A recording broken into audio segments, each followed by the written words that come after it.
Bonjour à toutes et à tous et bienvenue dans la série de la French Tech Pays Basque dédiée au développement du business des entreprises innovantes.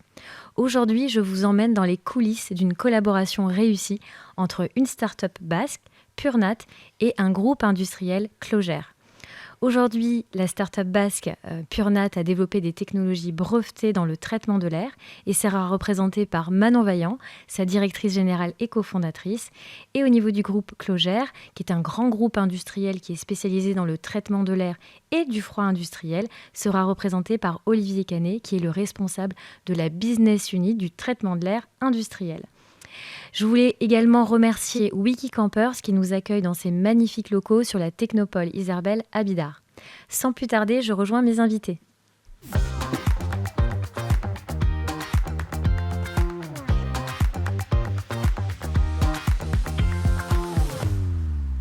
Bonjour Manon, bonjour Olivier. Bonjour. Bonjour. Bon, je suis ravie de vous accueillir dans ce tournage, podcast et vidéo en même temps. Du coup, l'idée du jour, c'est vraiment de pouvoir partager avec vous comment s'est passée cette collaboration entre une start-up et un grand groupe. Je pense que c'est un sujet hyper stratégique, évidemment, pour toute start-up qui se développe. Donc, c'est vraiment hyper chouette que vous puissiez partager, témoigner, voilà, nous donner vos conseils de ce qui a marché, de ce qui a peut-être moins bien marché. Donc voilà, l'idée, c'est vraiment d'inspirer les entreprises qui vont nous regarder. Donc, la première question pour Manon, ce serait de présenter l'entreprise Purnat et ton rôle au sein de cette entreprise. Alors Purnat, c'est une start-up deep tech industrielle qui a été développée pour amener au marché des solutions de dépollution de l'air qu'on respire tous au quotidien, avec des solutions innovantes qui soient plus efficaces, plus rentables et surtout plus éco-responsables. Donc, la start-up a été fondée il y a 5 ans, en 2020, par Natasha Kinadjian-Kapla, qui est mon associée et qui est aussi l'inventrice de la technologie qu'on exploite. On est donc toutes les deux cofondatrices de cette start-up et on est aujourd'hui une jeune entreprise de 10 personnes. On a suivi le parcours du développement early des startups avec aujourd'hui Deep Tech, en plus, ouais. qui est long. Et aujourd'hui, on a donc réalisé plusieurs levées de fonds. Okay. Donc, on a levé près de 3 millions d'euros au total pour être au stade de développement où on est, c'est-à-dire qu'on a une technologie qui a été validée et prouvée en laboratoire et on est maintenant en train de l'installer, donc notamment avec Clogère, sur des sites réels pour pouvoir l'éprouver, pour pouvoir faire accepter cette technologie et cette innovation de rupture et avec l'ambition d'ici 2 ans d'être un stade de commercialisation à grande échelle et pouvoir inonder la planète avec cette belle technologie. Parfait, tu nous en parleras tout à l'heure pour qu'on comprenne comment ça fonctionne plus précisément. Olivier, est-ce que tu peux nous présenter donc, ce groupe industriel Clogère et ton rôle au sein de ce groupe ? Alors Clogère, c'est une ETI familiale donc, qui est basée à Brignais, côté de Lyon. Donc Clogère est une société qui a été fondée il y a 50 ans, qui aujourd'hui c'est 750 millions d'euros de chiffre d'affaires à travers le monde, plus de 100 réalisations dans le monde entier. Et on est vraiment des experts du froid industriel et du traitement d'air. Moi, plus particulièrement, je suis responsable d'une activité qu'on appelle rejet atmosphérique au sein de Clogère. Donc nous, notre activité, c'est vraiment de traiter la pollution de l'air, toute la pollution qui est générée par les industries et qui pollue la planète. Donc c'est l'activité que je représente et dont j'ai la charge au sein de Clogère. D'accord, très bien. Donc, tu nous diras aussi un petit peu plus sur tous les domaines d'expertise que Clogère a tout à l'heure. Alors, Manon, la technologie que vous avez développée, elle est brevetée. En quoi elle consiste et puis quelles sont les applications industrielles du coup aujourd'hui ? Alors cette technologie brevetée, à l'origine, c'est vraiment des matériaux avancés. C'est-à-dire que Natacha, qui est une chercheuse, elle est docteure en physico-chimie des matériaux et elle a développé un nouveau matériau sous la forme d'une fibre textile qui est un matériau composite et qui intègre dans sa composition un agent actif doué de photocatalyse. Alors la photocatalyse, c'est pas si compliqué que ça. C'est un peu comme la photosynthèse. On fait une photosynthèse artificielle, c'est-à-dire que ce matériau, en absorbant l'énergie de la lumière, comme la plante absorbe l'énergie du soleil, il va être capable de dégrader les polluants de l'air en les découpant et en les décomposant et en les transformant en des molécules de base simples et inoffensives. Donc, comme la plante va transformer le CO2 en oxygène, notre matériau va transformer les polluants de l'air nocifs en des composés non dangereux. Et donc, à partir de cette fibre, on fabrique un textile, des rouleaux de médias, on appelle ça dans notre secteur d'activité, que l'on va ensuite plisser, encadrer et mettre en forme sous forme de filtres à air, filtres qui s'intègrent facilement dans les systèmes de traitement d'air traditionnels. Mais à la différence des filtres classiques, ce sont des filtres actifs qui vont dégrader et détruire la pollution au lieu de seulement la stopper et la retenir. Et c'est ce qui permet de proposer enfin au marché une solution avec beaucoup moins de maintenance, puisqu'on n'a plus besoin de changer les filtres comme sur des solutions conventionnelles. Et ces filtres-là ne finissent pas à la benne. Donc on est sur quelque chose de vraiment circulaire et vertueux, où on va pouvoir détruire à la source la pollution. D'accord, donc là c'est vraiment un point différenciant en plus par rapport à vos concurrents. Exactement. Et aujourd'hui on peut l'utiliser dans quelle industrie ? Oui, alors la technologie qu'on a développée est capable de dégrader la pollution partout où elle existe au niveau de l'air. On a voulu lancer cette technologie parce qu'aujourd'hui, la pollution de l'air qu'on respire tous au quotidien a des impacts dramatiques sur l'environnement, avec des dérèglements climatiques, puisqu'on parle des gaz à effet de serre, mais également sur notre santé, puisque chaque année, la pollution cause 8 millions de décès à travers la planète. C'est énorme. Énorme. On souhaite dépolluer aussi bien l'air intérieur dans nos environnements dans lesquels on passe plus de 80% de notre temps aujourd'hui. Mais on a décidé de démarrer avec, pas une niche, mais en tout cas un secteur clé et critique qui est celui de l'industrie. Parce que l'industrie génère aujourd'hui 20% des polluants qu'on respire au quotidien, plutôt dans l'air extérieur du coup, et 40% des gaz à effet de serre. Donc c'est un secteur qui est extrêmement pollueur.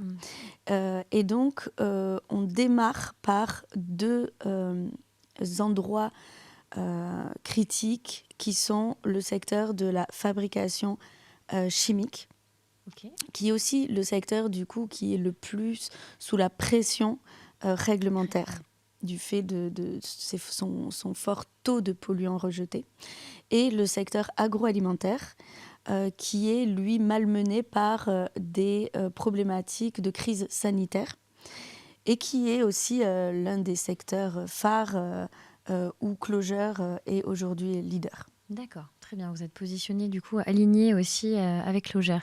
Et donc du coup, magnifique transition. Quels sont les domaines d'expertise de Clogeur ? Et moi, ce qui m'intéresse aussi, c'est de savoir, vous, par rapport à votre rôle, du coup, je trouve très tourné sur la RSE, sur l'environnement. Est-ce que ça a été dès le début on va dire dans les domaines d'expertise de Clogeur, ou c'est venu après ? Voilà, c'est quoi l'ambition derrière ? Alors, c'est au tout début de Clogeur, le métier historique de Clogeur, donc c'est le froid industriel. Développement dans l'agroalimentaire. Aujourd'hui, Clogeur en France, c'est le leader dans le froid industriel et le traitement d'air dans l'agroalimentaire. Et ensuite, le groupe s'est développé et s'est ouvert sur d'autres secteurs d'activité, notamment sur de l'industrie, tout type d'industrie. Et donc, il y a 10 ans, Clogère a décidé de créer, de développer cette partie, de s'intéresser à la pollution atmosphérique et donc de développer une activité, son activité liée à la pollution de l'air et au traitement des rejets atmosphériques. Et donc, 10 ans C'est un engagement, hein. ouais, c'est un engagement. Puis c'est aussi quand même un peu, ça a été un peu un virage parce que Bah c'est oui, une c'est autre, innovant. c'est innovant, Ouais. c'est une autre façon de voir la chose. Mais en fait, si vous voulez, quand on fait du traitement d'air, on a le traitement d'air intérieur, on a le traitement d'air en agro, on a le traitement d'air dans l'industrie et la pollution atmosphérique. Et en fait, tout est lié. Tout est lié parce qu'à un moment donné, on parle aussi d'énergie. Oui.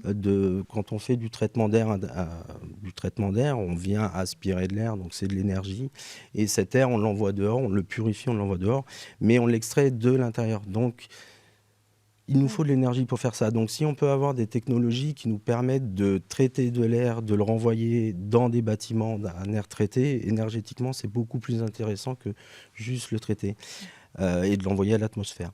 Et ensuite, Clogère, c'est toujours intéressé et la volonté de Clogère, c'est proposer à nos clients des solutions innovantes. Toujours être dans l'amélioration continue, proposer des solutions différenciantes, Oui. des solutions qui nous permettent de réduire des impacts énergétiques, de réduire des coûts OPEX.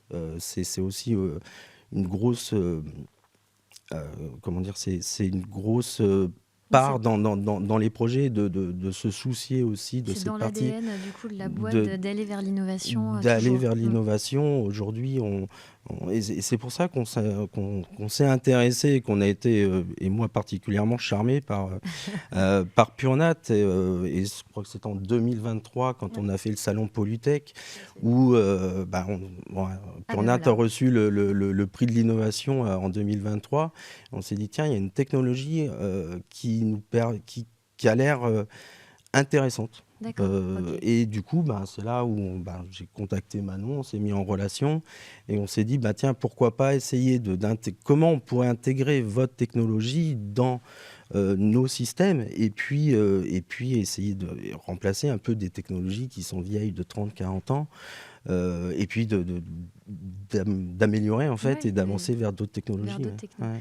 Mais tu as répondu à la question. J'allais rentrer justement sur votre relation où vous vous êtes rencontrés à Polytech. Et finalement, je suis assez surprise et agréablement surprise. Ça veut dire que quasiment un an après, vous signez cette première phase de pilote. Alors, donc la rencontre, elle s'est faite. Qu'est-ce qui vous a séduit dans la techno, techniquement aussi, par rapport à ce que vous... Parce que vous avez un regard de grand industriel sur beaucoup de concurrents. Il y a des choses qui existent. Et là, Purnat essaie vraiment d'apporter quelque chose de très différenciant. Qu'est-ce qui vous a séduit? Ce qui a été un peu le moteur, c'est justement beaucoup cette partie OPEX, parce qu'aujourd'hui, dans toutes les technologies, quand on vient traiter une pollution atmosphérique, on vient mettre des technologies qui engendrent une autre pollution. Oui, alors justement, est-ce que tu peux nous dire OPEX? Bon. Parce que si on... Alors, Ouais, OPEX, donc, ce sont les coûts d'exploitation des clients. d'accord. Donc, en fait, si vous voulez, vous avez des technologies aujourd'hui des pollutions de l'air et des technologies qui existent, je vous dis, depuis 30-40 ans. Mais il y a un coût quelque part. Voilà, Ouais. vous avez toujours un coût et c'est des technologies, soit vous brûlez la pollution, donc vous avez des coûts gaz qui peuvent être importants. Vous avez d'autres technologies qu'on appelle du charbon actif. Ce qu'il faut savoir, c'est que le charbon actif, c'est une matière qui est extraite du sol et ce sont des coûts d'importation. Et souvent, cette matière vient ou de Chine ou d'Asie pour la majorité de cette matière-là. Et du coup, ce sont des coûts. Et puis, vous engendrez une autre pollution, en fait, au final. Donc, la technologie de Purnat, c'est là où, pour nous, elle est intéressante. C'est qu'on peut dégrader les molécules et qu'on ne va pas engendrer plus de pollution et plus de coûts pour les clients derrière. Donc c'est pour ça on a été vraiment intéressé par cette technologie et qu'on veut aujourd'hui l'intégrer dans les solutions qu'on propose à nos clients. Génial. Et donc, Manon, chez Purnat, comment ça s'est passé, cette initiation de collaboration avec un grand groupe? Comment vous êtes mis en ordre de marche pour remplir les exigences qui ont été demandées? Comment ça s'est passé? En fait, je dirais que ça s'est fait assez naturellement, quelque part. C'est-à-dire que, comme l'a dit Olivier, on participait tous les deux au même salon, le salon Polytech. Chacun avec un stand. Alors évidemment, il y en avait un qui avait un plus gros stand que l'autre. Mais ce qui est intéressant en fait avec Clojure et la culture, je dirais, de Clojure, c'est que on a pu échanger avec des commerciaux Clojure, donc des personnes du terrain vraiment chez Clojure. Et quand je dis ça s'est fait naturellement, on n'a pas ressenti, à vrai dire, l'effet grand groupe, et puis nous, petits poussés ou David et Goliath. Au contraire, on a parlé, on a senti beaucoup d'excitation, et d'intérêt, de curiosité de la part des commerciaux Clojure avec qui on a discuté.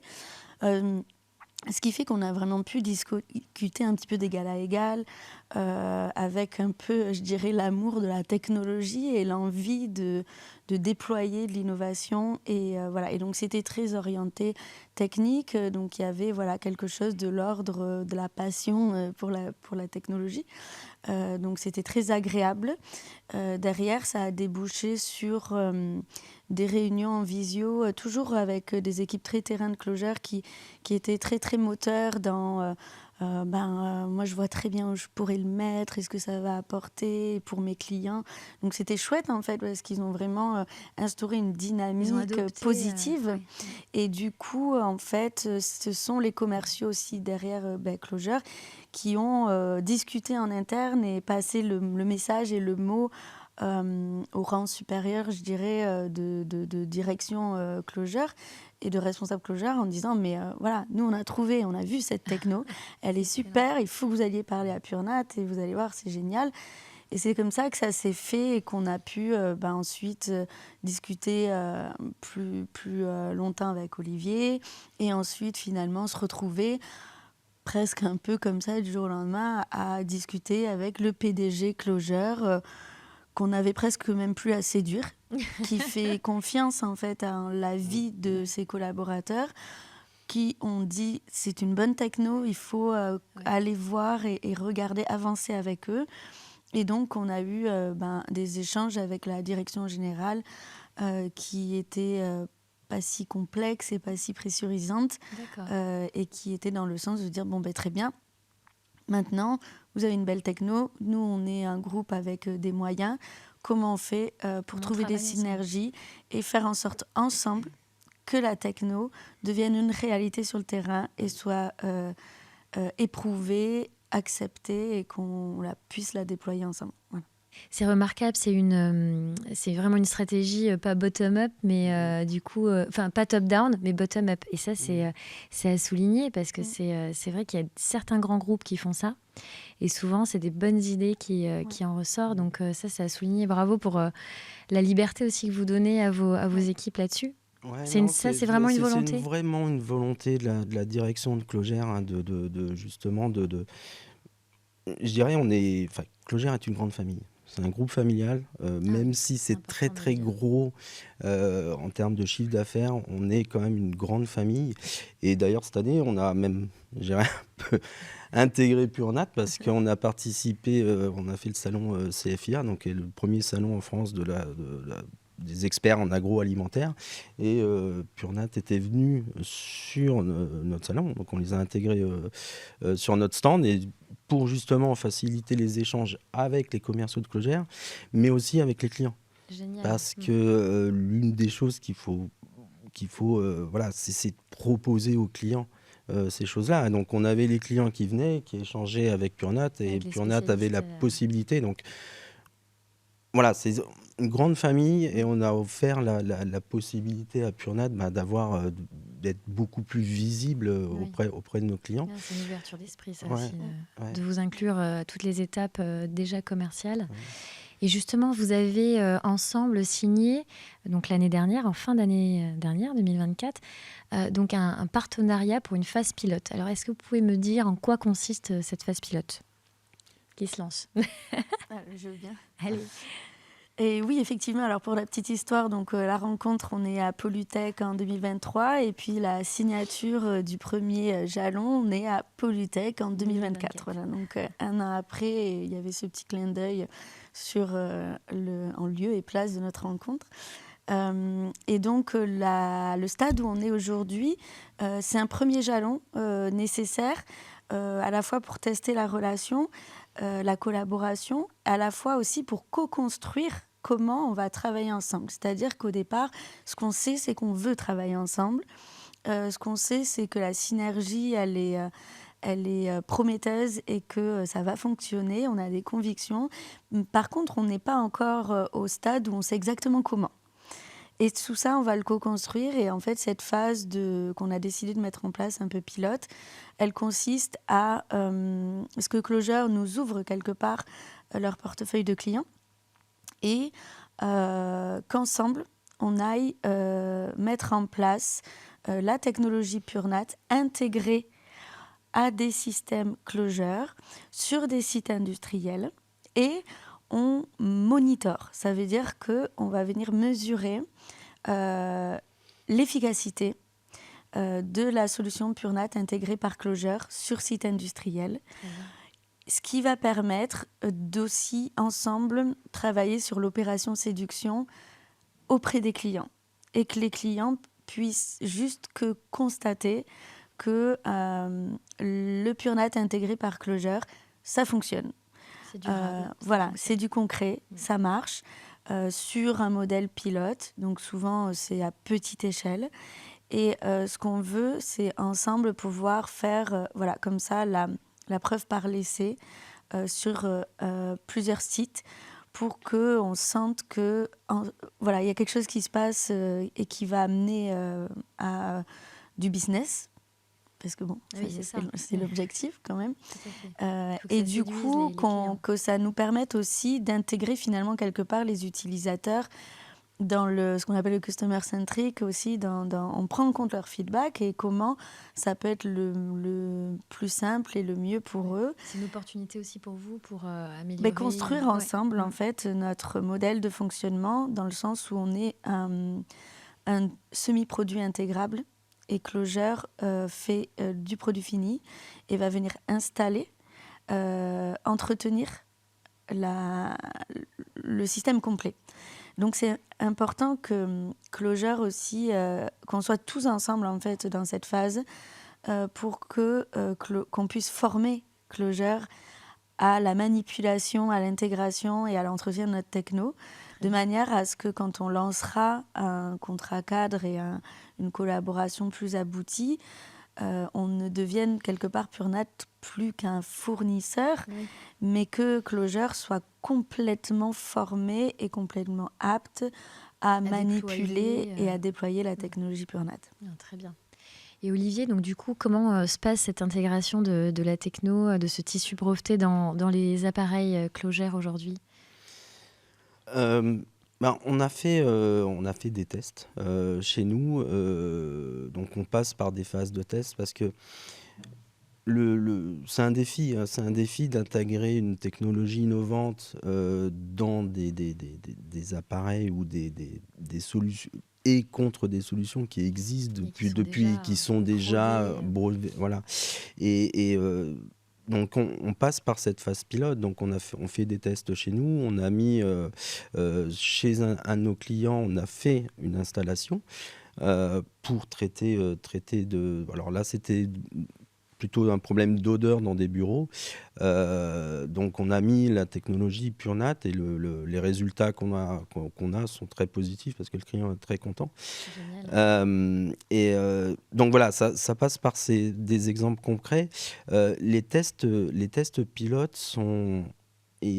dans le traitement des rejets atmosphériques, dans la pollution de l'air, c'est presque des incontournables parce qu'en fait, alors il y a des molécules que vous allez connaître, il y a des applications qui vont être assez faciles à faire, mais en fait, vous avez toujours un peu un mix de pollution et c'est là où ça rend l'exercice plus compliqué. Donc, on passe par des phases de pilote pour voir l'efficacité du traitement, même pousser la technologie et voir pour améliorer la capacité de traitement.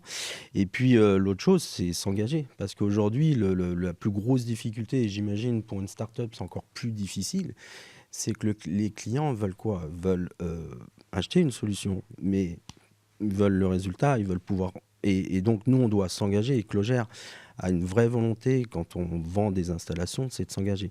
Donc, on est obligé de passer par des phases de pilote pour montrer la technologie. Et puis derrière, dire aux clients, bah oui, voilà, ça va fonctionner comme ça. On s'engage et on fait du monitoring, etc. pour vraiment montrer cet engagement et montrer aux clients que la technologie est adaptée à la problématique. Et Très ça, bien. je pense que c'est aujourd'hui le défi de toutes les startups innovantes. C'est comment montrer aux clients, leur dire, mais moi, j'ai une solution innovante, par contre, j'ai besoin de la tester. Et vous, monsieur le client, s'il vous plaît, comprenez que j'ai besoin de Ouais. tester Il faut ça que tout le monde avant de soit. vous dire que, voilà, que je puisse m'engager. Donc, c'est, je pense, un des plus gros défis qu'on a. Ouais. Ouais. Oui, donc du coup, il faut aussi qu'il y ait l'acceptation du client pour la phase pilote, ainsi que les équipes, évidemment, en interne. Donc, c'est un beau binôme Ouais. et c'est un beau challenge. On a une maxime chez Clogère, hein, une maxime que beaucoup connaissent, hein, c'est seul on va plus vite, ensemble on va plus loin. C'est l'idée aussi, hein, voilà, d'intégrer, voilà, d'aider les startups. Ça, c'est vraiment une volonté de Clogère, hein, d'intégrer ces petites startups De les aider aussi à grandir, et du coup. les aider à Oui, grandir et nous à apporter des solutions encore innovantes pour les clients. très bien. Mais justement, Manon, qu'est-ce que ça vous a apporté, déjà cette première phase pilote? En quoi ça vous a challengé, ça vous a structuré? Partage-nous un peu Alors, la cette première aventure. chose déjà, c'est la start-up, le développement d'une start-up, c'est quand même une croisade voilà, qui n'est pas facile tous les jours, ou avec son lot de difficultés, de déceptions, où on peut se décourager. Et donc, première chose, c'est quand même quelque part un peu l'aboutissement de... Ben, nous, on a nos convictions, on y croit dur comme fer, on a notre confiance, voilà, qui est parfois un peu ébranlée, mais qu'on essaie de garder haute. Et là, ben, pour la première fois, c'est plus que nous qui disions c'est une super techno, c'est aussi un autre acteur qui est un expert des métiers qu'on veut approcher et qui est un gros groupe. Donc ça fait Ça vient du valider. bien. Ouais. Voilà, quelqu'un d'autre qui reconnaît en fait Ouais. la qualité de la techno et son potentiel. Donc ça, c'est aussi un moment clé d'encouragement et qui permet voilà, de rebooster, de continuer de booster la niaque et l'envie qu'on a. Et après, plus techniquement, ben, c'est sûr qu'il faut être à la hauteur. Il faut être à la hauteur de... Ça y est, en fait, maintenant, c'est fini la petite start-up de son côté. C'est très bien que quelqu'un nous fasse confiance. Il faut être digne de cette confiance sur tous les aspects, sur la vitesse d'exécution, sur la capacité à être devant un client et à ne pas ternir l'image d'un groupe comme Clogère qui a une réputation excellente. Il faut être capable de pouvoir répondre techniquement, de pouvoir s'adapter aux contraintes. Ça nous fait... Il y a des choses qu'on connaissait, qu'on savait, mais là, ça y est, on y est, on est au contact, on est sur le terrain. Clogère nous amène avec eux et du coup, ça nous permet aussi de voir d'autres choses qu'on n'avait pas encore forcément vues. Donc ça muscle le développement, l'industrialisation, ça muscle la structuration. Et puis on s'inspire aussi, puisqu'on les voit travailler, donc sans qu'ils s'en rendent compte, ils nous montrent aussi... Un chemin. Oui, voilà. Donc voilà, on voit comment ça se passe, comment ils font, et on essaye d'être au moins aussi pertinent et performant. On essaye de répondre à leurs exigences qui sont importantes, c'est normal. Donc voilà, c'est à la fois de l'enjeu parce que il faut devenir un vrai professionnel digne de l'être et à la fois extrêmement positive parce que ça nous tire vers le haut, clairement. Et puis, avec des groupes qui sont aussi, je dirais, bienveillants, malgré tout, que les closures, c'est plus facile. Parce que, voilà, il y a quand même... ils ne sont pas là pour nous tirer dessus et ça, c'est quand même appréciable. J'imagine. Ben justement, on arrive à cette phase où on a besoin de vos conseils, de tous les deux. Olivier, quel conseil tu peux donner, à d'autres grands groupes qui souhaitent intégrer de l'innovation, comment faire, et un conseil clé, et puis 2, aux startups qui vont peut-être venir un jour vous approcher.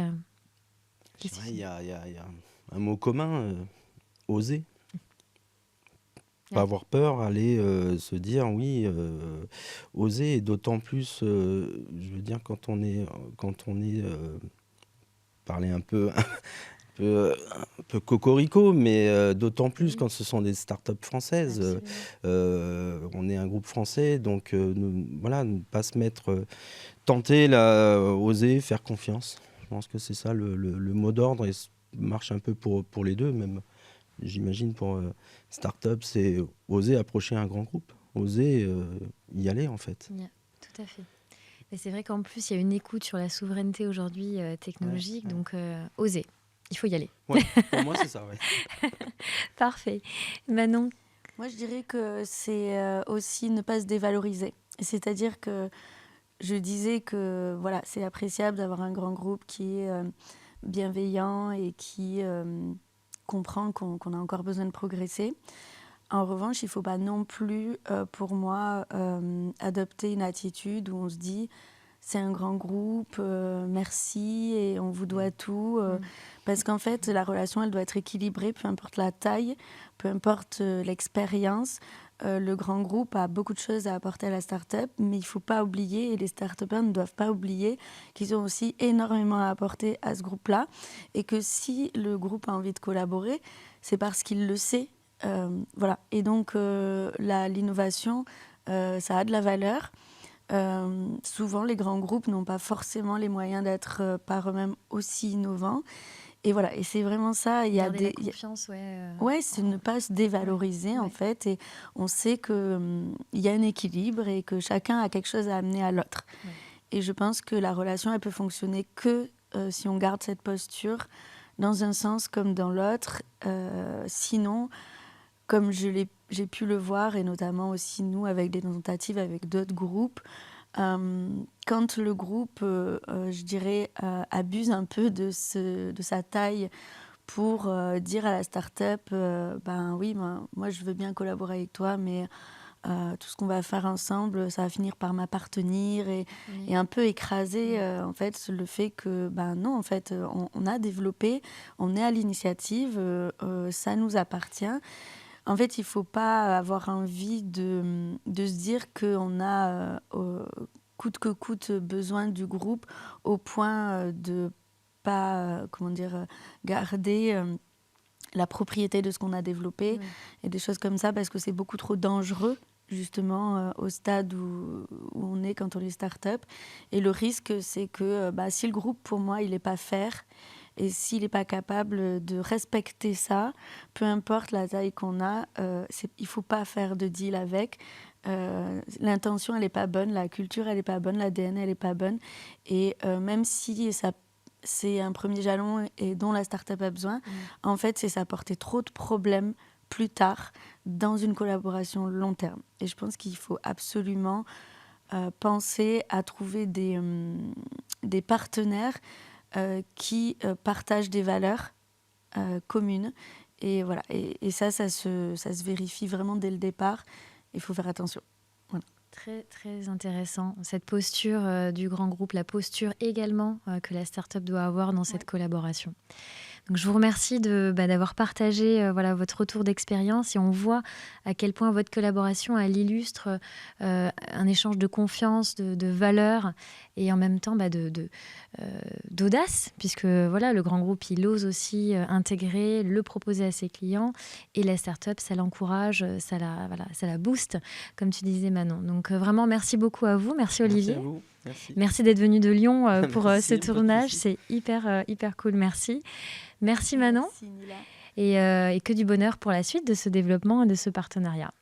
Merci à tous les auditeurs de nous avoir écoutés aujourd'hui. Et si vous nous voyez donc sur notre chaîne YouTube La French Tech Pays Basque, je vous invite à écouter notre podcast Les leaders inspirants de la French Tech Pays Basque, disponible dès aujourd'hui sur Spotify, Deezer ou encore Apple Podcast. Vous pouvez également nous suivre sur nos réseaux sociaux pour voir toutes nos actualités.